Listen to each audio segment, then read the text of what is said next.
सजग असलेलं एकमेव व्यासपीठ भारत न्यूज 44 बातमी तीही बिनधास्त। आज महापरिनिर्वाण दिनानिमित्तानं मुंबईचे लाखो अनुयायी जे वाहन मिळेल त्या वाहनानं जाऊन चैत्यभूमीमध्ये परमपूज्य डॉक्टर बाबासाहेब आंबेडकरांना अभिवादन करत असतात। यावर्षीसुद्धा अनेक लोक रिक्षा असेल, टेम्पो असेल, जेवण घेऊन जात असतील, ट्रक असतील, बसेस असतील, या सर्व वाहनातून ही सगळी मंडळी जात असताना या ठिकाणी चुनाभट्टी या जंक्शनवर पोलिसांनी रिक्षा आणि वेगवेगळ्या प्रकारच्या गाड्यांना अडवण्याचा प्रयत्न सुरू केला। जवळजवळ 1 तास झालं, 1.5 तास झालं, कार्यकर्त्यांचे फोन येऊ लागले।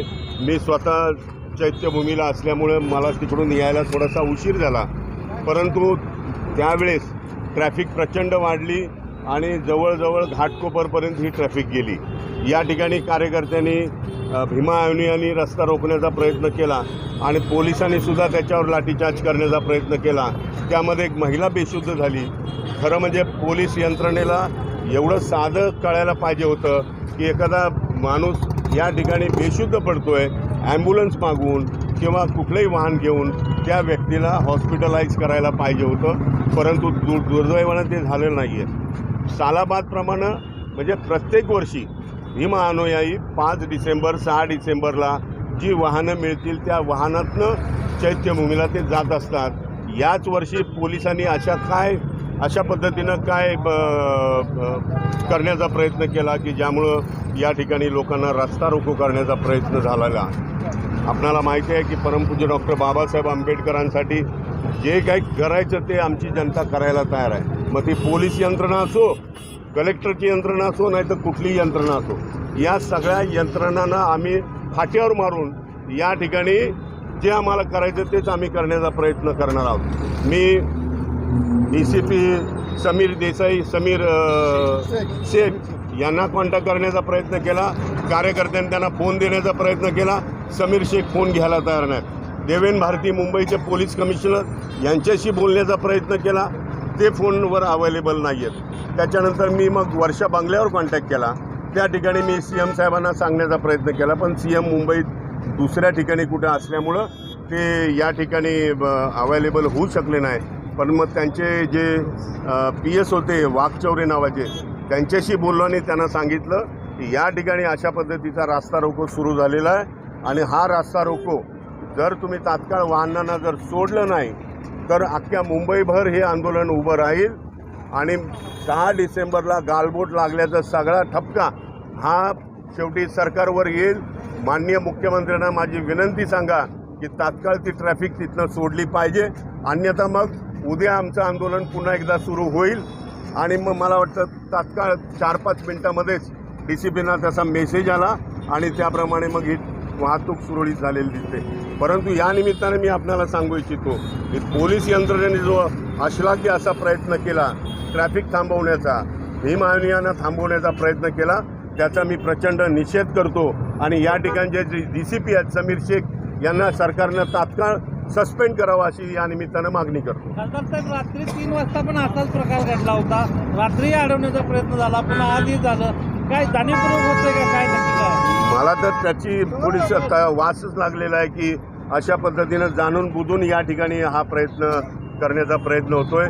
भीमा अनुयायांना फडकवून या ठिकाणी दंगा होतोय, दंगा करण्याचा एक संधी प्राप्त होईल काय अशा पद्धतीनं हे सगळं सुरू झालेलं आहे आणि त्याचाच एक भाग आहे। रात्री जे झालं पुन्हा ते दुपारीपर्यंत झालं।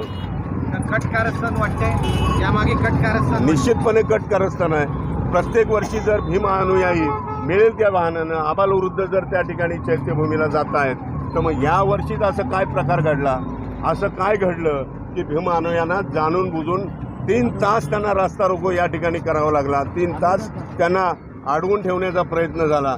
आज पण आपण बघा आजूबाजूला सगळ्या रिक्षा उभ्या आहेत, प्रचंड लोक दुपारपासून सकाळपासून जेवण घेऊन चैत्यभूमीवर जातात, त्यांच्या जेवणाच्या गाड्यासुद्धा अडवलेल्या आहेत।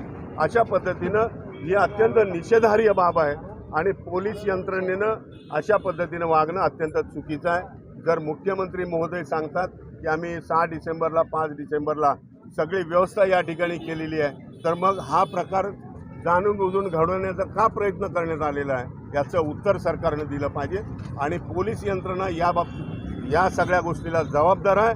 आणि पुन्हा मागणी करतो की या ठिकाणचे DCP जे आहेत समीर शेख यांना सरकारनं तात्काळ बडतर्फ करावं. नक्की तुम्ही समीर शेखना बडतर्फीची मागणी करता, निलंबनाची मागणी करताय, तेच या सगळ्यांसाठी जबाबदारी असं म्हणा. ऑफकोर्स, कारण मी त्यांच्याशी बोलण्याचा प्रयत्न केला, बोलायला तयार नाहीत. कार्यकर्ते बोलण्याचा प्रयत्न करतात, कार्यकर्त्यांना हिडीस्पिडीत करण्याचा प्रयत्न करतात.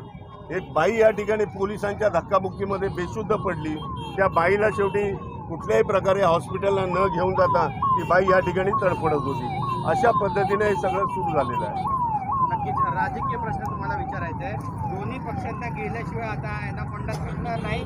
भाजपमधील शिंदेची सेना आणि अजित पवारांच्या राष्ट्रवादीतील पक्षप्रवेशावरून उद्धव ठाकरेंनी निशाणा साधला. ज्या पद्धतीनं पक्षप्रवेश होत आहेत शिवसेनेचे भाजपमध्ये, भाजपचे शिवसेनेत अंतर्गत धुसफूस आहे. कारण याला जोडून शंभूराजे देसाई म्हणतात की एकनाथ शिंदे यांनी घेतलेल्या भूमिकेमुळे भाजप सत्तेमध्ये आले. नाही, आता प्रश्न असा आहे की आपली जगातली सगळ्यात मोठी लोकशाही आहे आणि या लोकशाहीतनं इकडून तिकडे उड्या मारायची सवय बऱ्याच लोकांना आहे. त्यामुळं आता ह्याच्यावर मी काय कॉमेंट्स करू. ज्यांना वाटतं आहे की मला आता ही सत्ता आहे, सत्तेच्या ठिकाणी जाऊन मला काहीतरी मिळतं आहे, लाभाचं पद किंवा लाभाचं काही मिळत असेल तर असे स्वार्थी लोक सत्तेचं पाणी चाकण्यासाठी जात असतात. डेमोक्रेसी आहे शेवटी. मंगलप्रभात लोढा म्हणतायत की मुंबई महापालिकेत भाजपचाच महापौर होणार. शिवसेनेचे नेते संजय गायकवाड म्हणतात की शिवसेनेचा होणार. तर मी खरं सांगू का, लोढा हा मोठा बिल्डर आहे, बरोबर आहे. एक घरसुद्धा त्यानं लोकांना स्वस्तात दिलं आहे का? आणि मग लोकांची भूमिका हा काय माणूस मांडतोय. येणाऱ्या निवडणुकीमध्ये दूध का दूध पाणी होईल. महापौर हा आमचाच होणार आहे, ही कुंगाट निश्चित आहे. अशाच नवनवीन अपडेटसाठी बघत रहा भारत न्यूज 44. सत्याचा प्रकाश, बातम्यांचा विश्वास.